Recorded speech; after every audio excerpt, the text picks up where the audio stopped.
Hey, folks, welcome to Moment of Clarity. Thanks for joining me. I'm Lee Camp, the most censored comedian in America. And yeah, if you're seeing this, you're one of the few, you're one of the lucky. So thanks for being here. Per usual, as I've been doing over the past several weeks, um, the first 15 minutes of this will be live on all my platforms.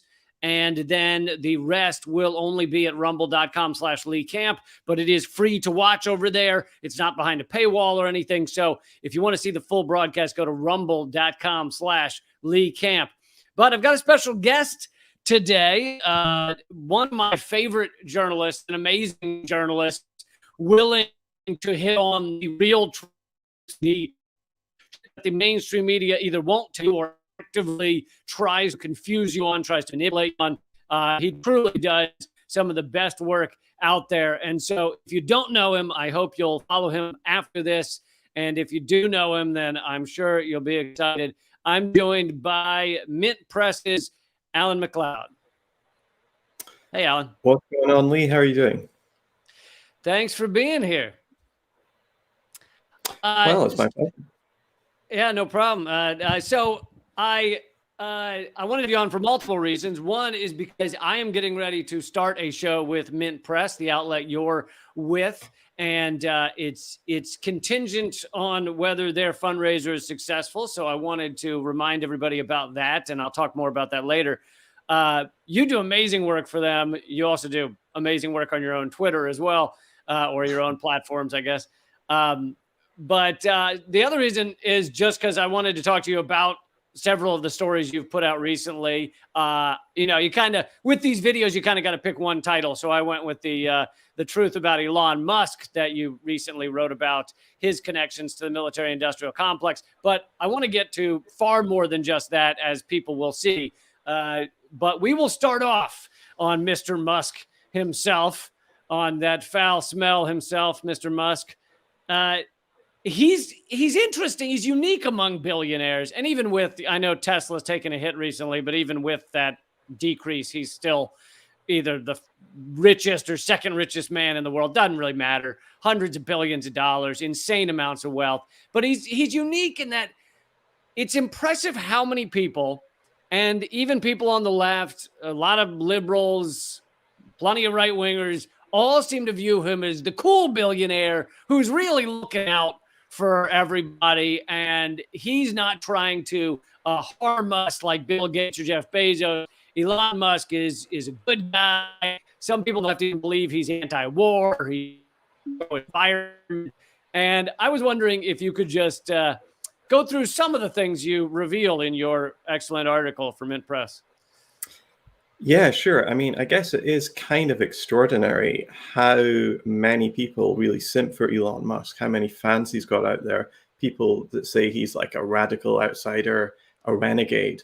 But when you actually look into his history, his business, whatever, he starts looking a lot more like any other billionaire out there. And specifically, I'm talking about his many, many business links to the US government, and in particular, the US national security state. So if we look at something like SpaceX, which is Elon Musk's rocket business, SpaceX was founded in 2002. And from the very beginning, it had an awful lot of input from the CIA, and in particular, In-Q-Tel, which is, if you don't know, the CIA's venture capitalist wing.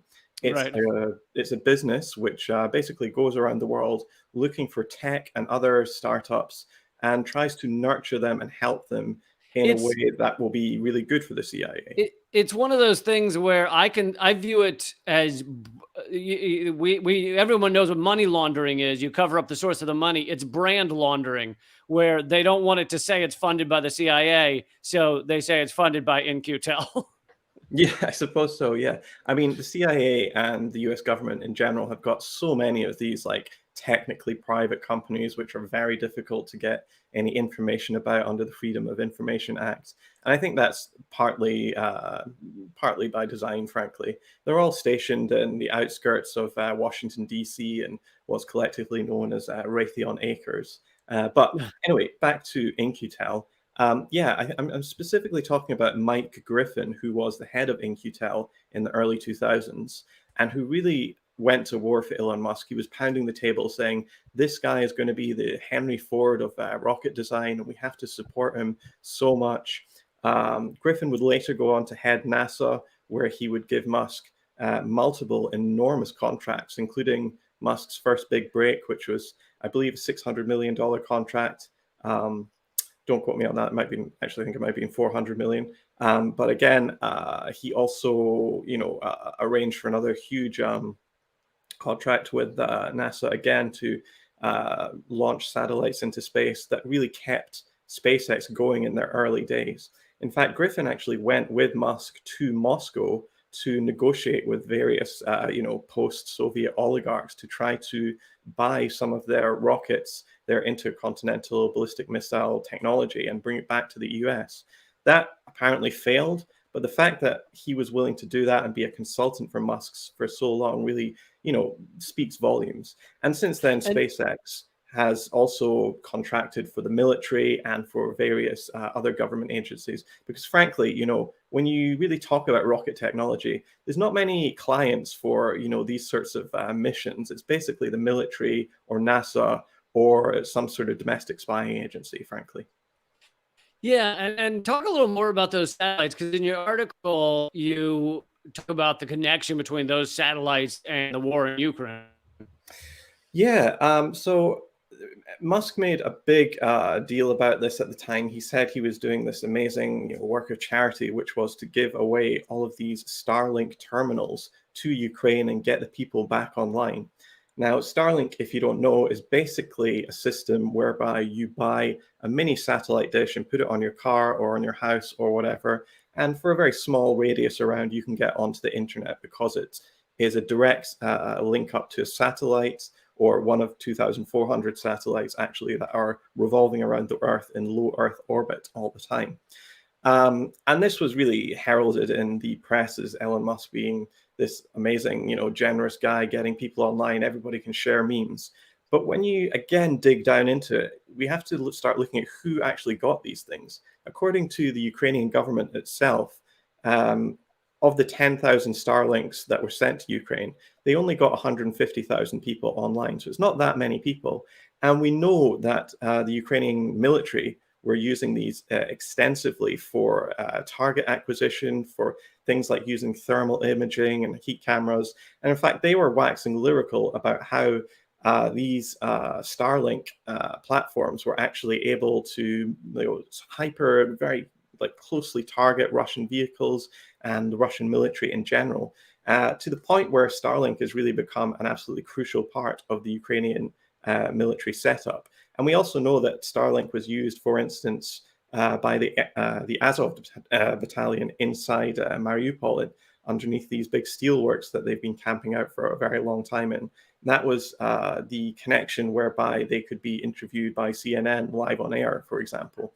So in terms of Ukraine, Elon Musk has been, keeping that going for a long time. But we now know that rather a lot of these were not just gifted, they were actually bought by USAID and shipped there by them, specifically to help Ukrainian intelligence and the Ukrainian military fight Russia. So in fact, this generous donation looks a lot more like collaboration with the deep states when you start getting into it. Yeah, and I mean, I guess of the crimes of Elon Musk, I guess that's not towards the top, but it is kind of funny that he's running around saying I gifted these to Ukraine, and meanwhile they're being bought. Actually, he's making money off of sending these to Ukraine, to similar to the U.S. funding and arming people in Ukraine. We want to continue the war as long as possible to keep the proxy war going with Russia, but. I didn't know, before we move on to the next topic, I didn't know if you wanted to speak for a minute on his possible purchase of Twitter. I say possible because it seems like he's trying to wiggle out of it now. But, a lot of people were saying, oh, he's our great savior. He's going to free the internets and everything. Like the idea that a billionaire owning your ability to speak online is, that's the safest way forward now. I think it really does show how immature we are when we think about media literacy, that we're hoping that the richest man in the world is going to save free speech. But yeah, as you said, it seems that his stock profile and Twitter's stock profile have taken such a hit because of this news that he's really trying to find a way to get out of buying Twitter. By the way, we should be clear that it's not just him buying it. He's had to raise an awful lot of cash from various wealth funds. And these include, for instance, the Saudi royal family, who, last time I checked, are not really that interested in free speech. And, frankly, when we look at what Elon Musk has done in the past, which is, making employees sign non-disclosure agreements, actively going after people who've criticized his company, I'm really not sure that this guy, the richest man in the world, is our savior. Even if, that makes me slightly in the same camp as a lot of these like absolutely crazy liberals who have lost their mind thinking that this is going to be the worst thing ever. Frankly, I have to tell people Twitter was already owned by billionaires before this. And if Musk purchases it, it's still going to be owned by billionaires. So probably not that much is going to change for us. Yeah, I mean, the liberals who were horrified were horrified that he wouldn't censor media and independent journalists like you and me enough. That was their fear. And since we brought this up and we brought up media literacy, I think it would be a good moment now to talk about the fact that I'm hoping to join Mint Press. It is contingent on, my new show is contingent on their fundraiser being successful. So hopefully I will have a new show with Mint Press soon.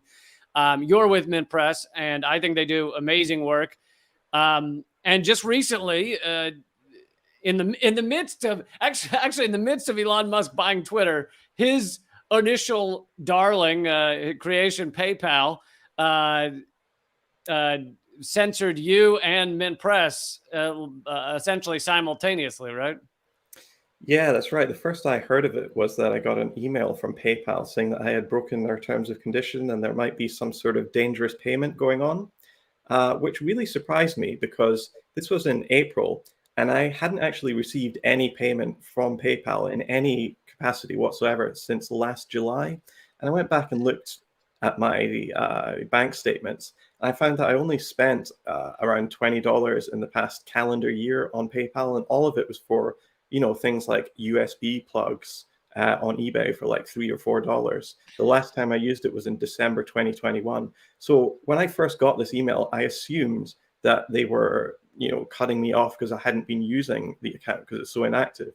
But when Mint Press and Consortium News and a bunch of other people in the sort of anti-war scene and even in state media as well, like Russian state media, started saying that they had actually been targeted and that their accounts had also been frozen, this really started to look like an organized attempt to try and send a message to a lot of people on the sort of anti-war left or the anti-establishment alternative media scene. PayPal, for instance, even sent out emails to Mint Press and Consortium News saying that they would freeze the money that was in their accounts, and that if they, did their due diligence to see where this money came from, they could have it back maybe in 18 months or so, which is absolutely crazy. That at least has been settled to the point where I think everybody involved has been able to take their money out. But yeah, we've been taken off PayPal. And, frankly, I think the fact that this has happened to so many people suggests that it is a political decision somewhere. Yeah, to me, it seems impossible that it's not a political decision to try and shut down certain voices, mainly voices that have that are anti-war and reveal the truth about what's going on in Ukraine specifically. But this is all, of course, on the back of my TV show being shut down, the YouTube account and all of the old videos being banned, and my Spotify, my podcast on Spotify deleted. And so that's part of why I want to create this new show with Mint Press, which people can help and become a part of. You can join the campaign by going to bit.ly/BTH for Behind the Headlines campaign. BTH and the C in campaign are in caps. I put the link in the comment section. But if you can't remember all that, just go to Indiegogo and do a search for Mint Press or a search for Behind the Headlines, and you will find it. So Indiegogo.com. So please join us and help Mint Press to continue, help great journalists like Alan keep doing their work. We can't do it without you. So a quick point quick technological point here. Apparently the Rumble feed is not working that I can tell. So for now, instead of just going to Rumble, I'm going to keep live streaming at the other platforms. But normally it will be at rumble.com/Lee Camp. But let's get to the next topic here, because you do so many great things that I feel like I can't get to them all while I'm talking with you, chatting with you. But this is from a tweet you put up, and you wrote, well, hold on, let me share it real quick. I always get nervous when people, pick up a Twitter tweet of mine and say, "Account for you here." Account for what you said. Yeah. No, I'm sure you'll have no problem speaking to this. But you said it's amazing how these articles never fail to completely ignore U.S. sanctions as a major cause of Afghan famine. So they're talking about the famine in Afghanistan, how tough people have it there, and they do have it incredibly hard. And here's an NPR article. For Afghans, winter is forcing a cruel choice of whether to eat or stay warm. And here's another one, how to help Afghanistan's hunger crisis. And they show them doing CPR on a baby. And neither of these articles, nor most of your mainstream media, are mentioning that this is like of the United States creation. I mean, this is economic war done by the United States is the essential cause of this. Yeah, sure. I mean, ever since Afghanistan, the American troops pulled out of there, the US has tried to find certain ways of really turning the screw on it. There are certainly other reasons for Afghanistan's hunger crisis, which now it really beggars belief. Over 95% of the population is not getting enough food, and there is widespread famine. But one of the major causes of this is the United States itself, which has slapped sanctions on the country, which makes it very difficult for other countries or even individual businesses or corporations to trade with Afghanistan.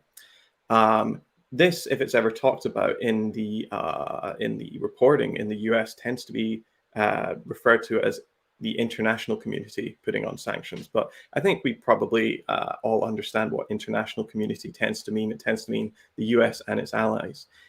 On top of all that, the US has also frozen accounts of the Afghan government, totaling billions of dollars, and is using some of that money to pay off the 9/11 victims, which is really quite remarkable considering the fact that no Afghans were involved in 9/11 directly. In fact, almost all of them were from Saudi Arabia, which is one of the closest allies of the United States. But that is also down the memory hole. So frankly, we've got a situation where there's a perfect storm. Of course, the Russian invasion of Ukraine is playing a part because Ukraine and Russia are both big international wheat suppliers.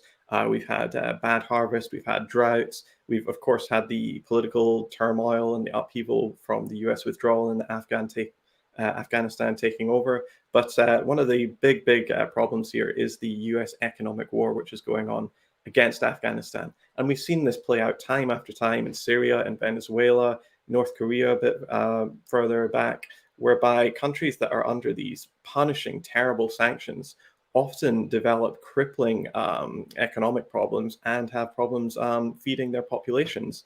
And so, frankly, the fact that so much of the media is placing the blame on the Taliban or on Russia, it feels like the classic stop hitting yourself defense, where the US, like a bully, will take somebody's fist and like make them punch themselves. And it's like, oh yeah, stop hitting yourselves. And the American public are pretty much unaware of this going on because nobody's talking about it. But it's one of the worst humanitarian disasters anywhere right now. And there's so little public recognition of what's going on. And ironically and sadly, you look at the numbers, and there's a great likelihood that more people in Afghanistan will die from Biden's economic war against him than from the bombing. And the bombing was horrific. It was tens of thousands of bombs being dropped every year on Afghanistan. But now you can kill more with economic war. And like you mentioned, this is not just Afghanistan. We have economic war going on against Syria, against Iran, against Venezuela, against Cuba, and you at various times over the years you've spoken to pretty much each of these, and our mainstream media acts like economic war is not war, that people don't die, and that it's not going on. Yeah, exactly. I mean, war is a bit more complex than just bullets and tanks. A lot of the time, we have to remember that we live in a world system, and that system does play by certain laws and rules, and those rules are set in Washington, D.C. or New York.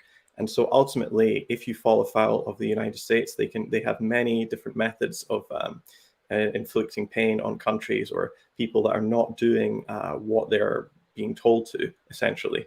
So yeah, we see sanctions as this new method of war, and very often they kill silently, and people don't realize what's going on because it's not nearly as obvious. And so frankly, this is a really good tool that the US has been using for decades now to get what they want from other countries.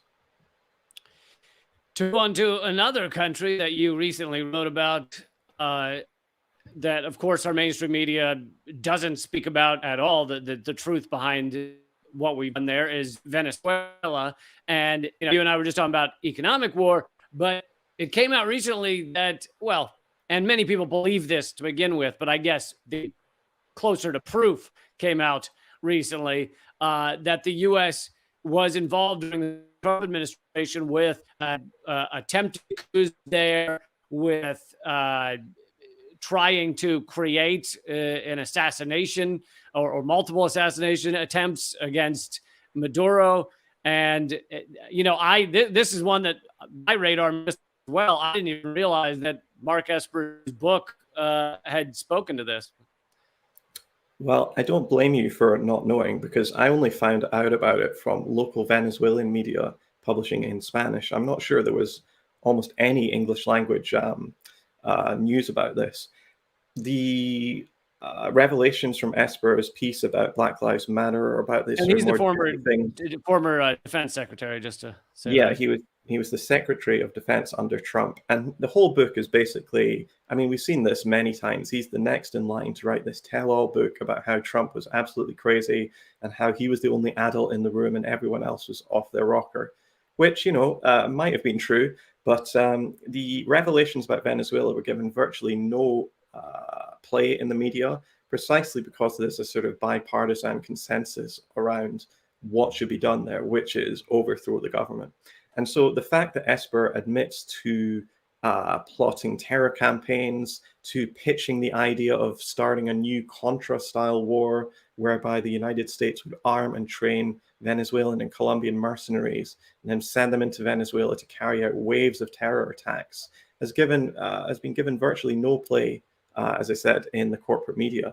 Esper, of course, is not exactly admitting to this. He's almost boasting about it because there's no consequences for this. But it certainly does start to make a lot of the claims that the Venezuelan government were making in the 2010s look much more credible. The fact that they claimed that the United States might have been behind the 2018 assassination or attempted assassination of President Maduro starts to look a lot more likely.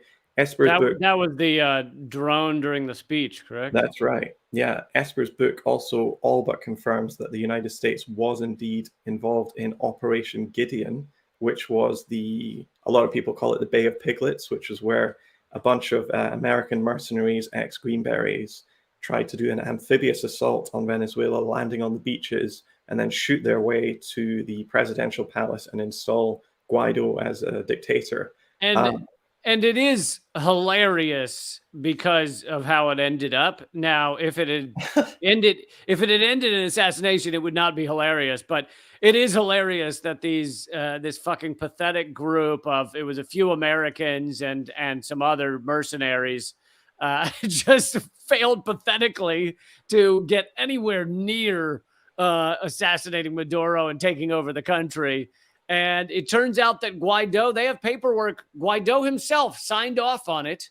And these mercenaries were told that the American government was essentially paying for this. Yeah, that's right. And in fact, the mercenaries themselves have said that they met Guaido's representative at Mar-a-Lago, which is Trump's resort. And of course, these mercenaries were also providing Trump his most intimate security detail when he was on the presidential campaign. So they really were insiders. But yeah, as you said, it really resulted in this absolutely calamitous defeat whereby most of them never even got off their ships. They were stopped by the Coast Guard.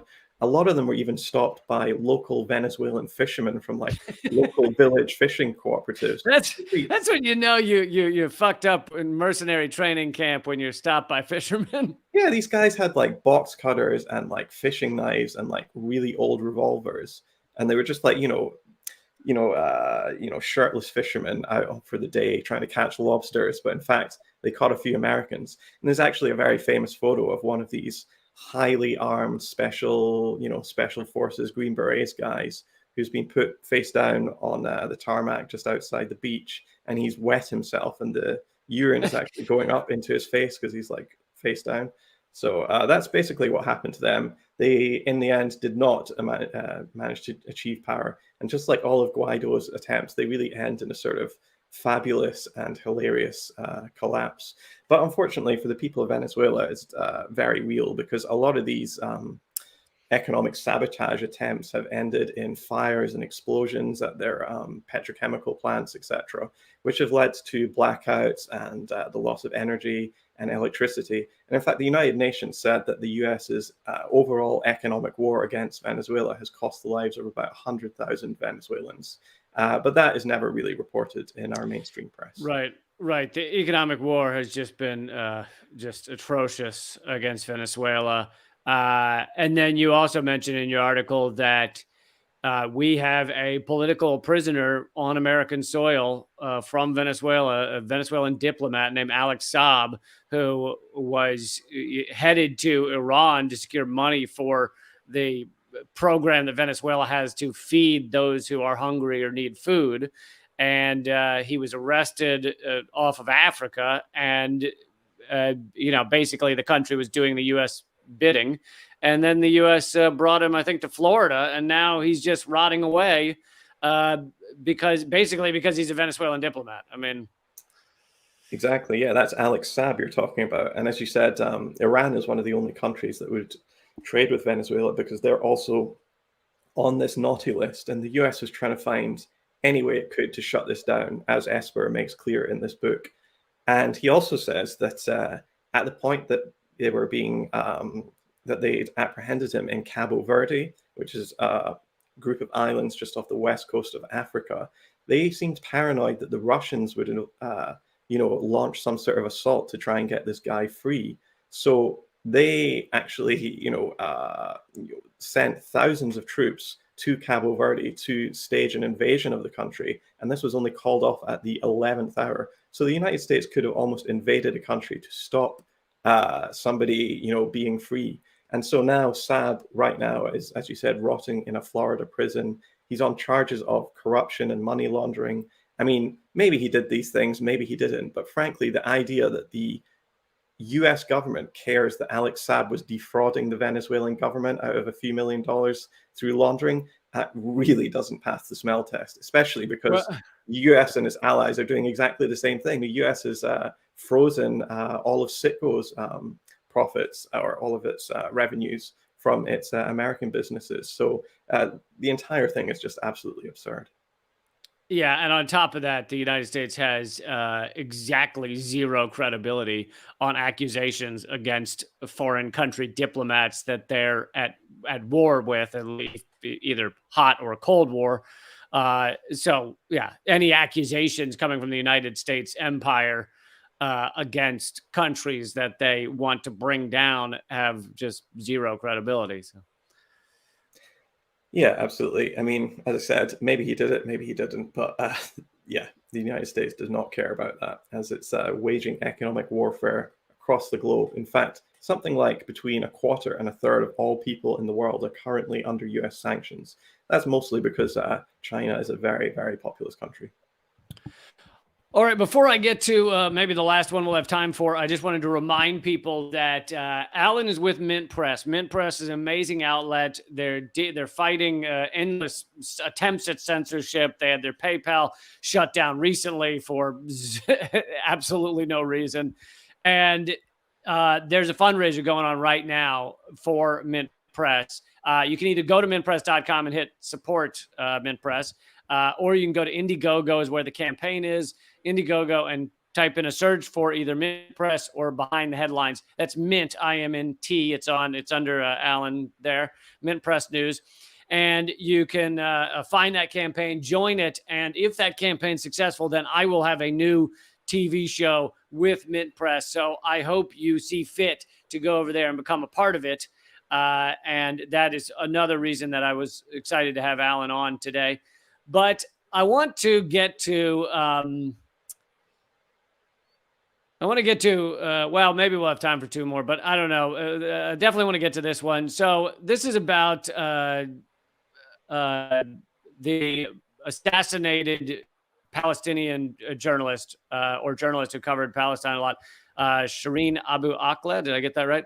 And she, was killed by the IDF, by the Israeli military, and in basically a very clear assassination. They've done this before. They've shot clearly at people marked with press across their helmets, across their vests. It seems to almost be policy of the IDF to try and kill journalists that are revealing the truth about the apartheid state there. And anyway, this is what you tweeted with it, which is pretty incredible from the mainstream media. Well, this is obviously your take on it, but you're responding to the mainstream media.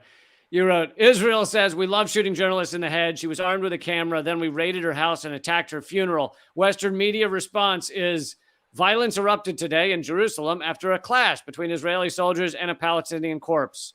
Culpability remains clear. And you're talking about the fact that not only did they kill her, but then during her funeral procession, the IDF attacked the procession and basically caused them to drop the coffin. I mean, it's just insane. But I guess what you can speak to best is how the mainstream media covered this story and how they cover Israel in general. Unfortunately, it's same old when it comes to Israel-Palestine. There's a lot of truth in that tweet. The Israeli government, a spokesperson, did say that she was indeed armed with a camera, as if that justifies killing her. And they did indeed raid her house just a couple of hours after they shot her. But yeah, media constantly like to sanitize violence that they essentially approve of. It's very difficult, because you obviously have to report on important killings like an assassination of one of the world's most famous journalists, certainly one of the most famous journalists in the Middle East, working for a very prestigious outlet like Al Jazeera. She'd been an anchor for many, many years, one of the most recognizable faces in that region of the world. But so how you do it basically is to try and find words that allow you to sort of abrogate any responsibility for it. And the one word media always tend to use is the word clash. It's this beautiful word which you can use for any violent incident, where anything from murder to a scuffle. And it's just perfect because you don't have to assign any blame. So the headlines are never Israel murders journalist. It tends to be something like, journalist dies while reporting on Israeli attack after a bullet fired from Israeli gun meets her body, or some sort of insane passive voice structure like that. Yeah, I one time I covered how they take away usually the subject of the sentence disappears. So it becomes Palestinians were killed rather than like who shot them. Like the subject of the person pulling the trigger disappears. It's kind of erased from the analysis, and it's just Palestinians were shot. Palestinians were killed. And this comes from the top down as well. This is not some sort of accident. In fact, we know from last year, for instance, the CNN bureau chief, Andrew Carey, sent a message to all of his employees at CNN saying that whenever we talk about the Ministry of Health in Gaza, we have to constantly remind people that it is, quote, run by Hamas. So these sorts of phrases are actually inserted from people from the top into people's work. There's also policies at a lot of big outlets that they will not even use the word Palestine. They will use the word Palestinian territories instead, as if that's any different. And of course, that leads to the situation where when Americans are polled, when you actually ask them who is occupying who, the majority, or at least the plurality, think it's the Palestinians occupying the Israelis and not the other way around. But frankly, we're talking about this, and this is already old news because another journalist was shot and by Israel on May 31st. Her name was Gufran Warazne. And just hours later, the Israeli police also raided her funeral as well and started beating up the pallbearers there. So it seems that this is absolutely par for the course, and this is their modus operandi, frankly. Yeah. Well, Alan, I don't want to use up your whole day, so I will cut you loose. But I really appreciate having you here, and your writing for Mint Press is excellent. And yet another reason I hope this fundraiser is successful at Mint Press, because I think your work, is just priceless and should really continue to be part of a great outlet. So. Thank you so much for what you do. And is the best way for people to follow you at Mint Press or anywhere else? Yeah, you can find me at mintpressnews.com. I'm on Instagram, but I'm mostly active on Twitter. You can find me there, Alan R. McLeod, at AlanRMacleod. I was hoping you were going to say, I'm on Instagram, but it's mostly shots of bikinis. I own a bikini shop, and so No, thanks so much, Alan. And yes, everyone should follow him on Twitter. He does the best tweets I've ever seen. Thank you, Alan, and let's chat soon. Cheers. Good to speak with you. Cheers.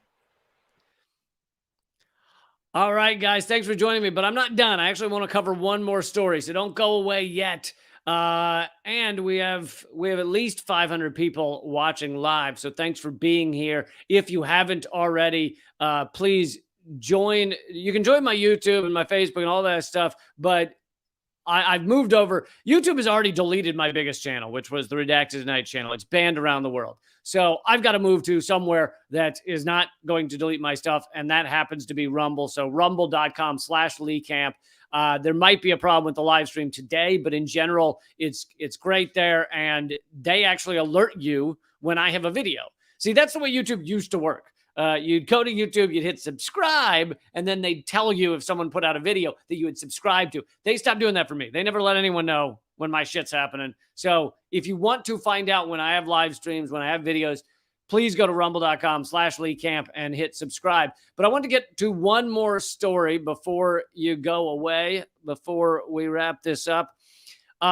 To show you that people are still fighting out there, fighting for peace, fighting for sustainability, fighting for a better world.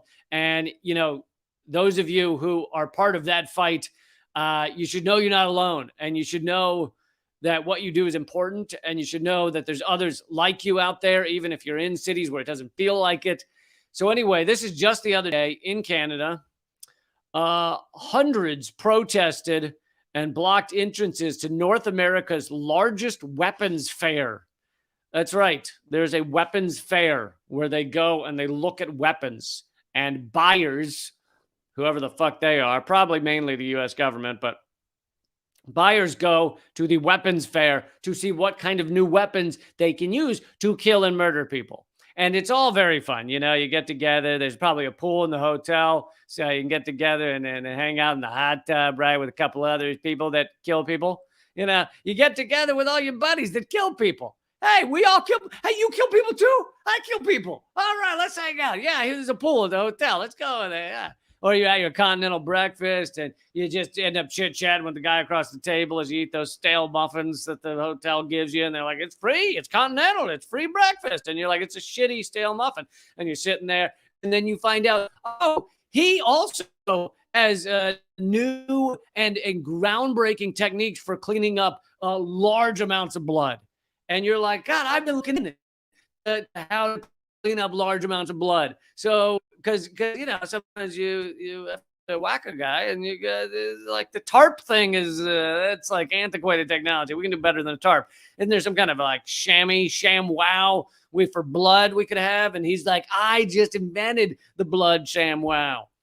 And so I think we should talk. We should exchange business cards. So there is a fair where people get together to look at massive weapons and weapons of death and how to kill people.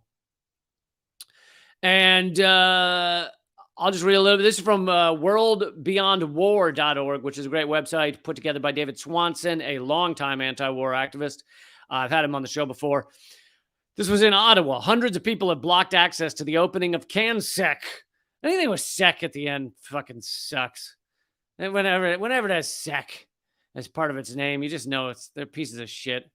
North America's largest weapons and defense industry convention in Ottawa, 40-foot banners saying blood on your hands, stop profiting from war, and arms dealers not welcome, obstructed driveways and pedestrian entrances as attendees.